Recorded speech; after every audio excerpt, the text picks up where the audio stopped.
It may have taken a tragedy of the Sandy Hook magnitude to thrust the gun debate back into the national spotlight. But with President Obama's promise to take action today, it seems that real change could be on the horizon. But what will Washington do, and how quickly? Here's ABC's Jake Tapper.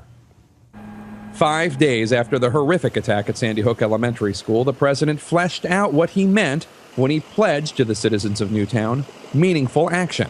I will use all the powers of this office to help advance efforts aimed at preventing more tragedies like this. We won't prevent them all, but that can't be an excuse not to try. But for years, many of the president's strongest supporters have been disappointed by his relative silence and inaction when it comes to gun violence.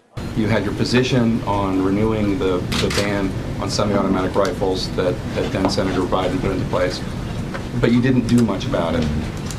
This is not the first incident of horrific gun violence of your 4 years.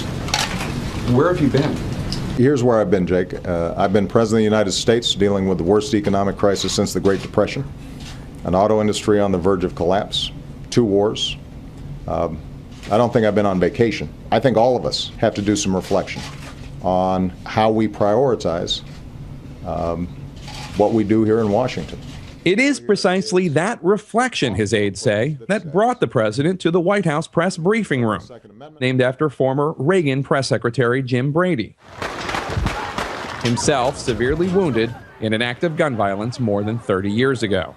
Today, the president said that his administration would look at the mental health, education, cultural, and gun control aspects of this tragedy. And to head the effort, he appointed Vice President Biden, an author of the 1994 crime bill, which contained a ban on some semi-automatic rifles. The Biden team, which will include the 4 relevant cabinet secretaries, will report to the president by next month, he said. This is not some Washington commission. This is a team that has a very specific task to pull together real reforms right now. The president also called on Congress to take real action now, banning the sale of high-capacity ammunition clips, closing the so-called gun show loophole that does not require background checks for many private sales, and banning the sale of what the president called military-style assault weapons, which the White House defined as high-powered weapons that can fire hundreds of rounds in minutes.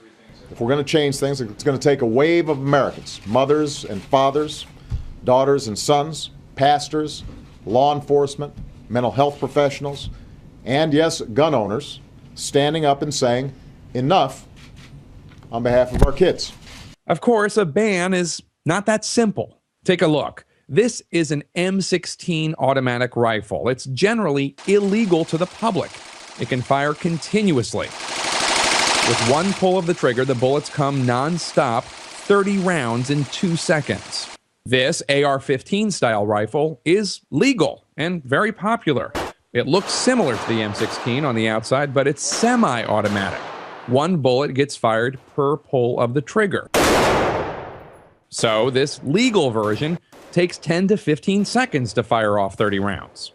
Some AR-15 style rifles were covered under the ban on semi-automatic assault weapons that Joe Biden wrote and that expired in 2004, but not all of them. We know so little about the AR-15 style rifle used in the massacre of 26 people at Sandy Hook Elementary. It's unclear if it would have been covered. These bans are technical and complicated and often contain many loopholes. This is the difficult political terrain into which the president now treads. But he said that's where he's headed. If we are not getting right the need to keep our children safe, then nothing else matters.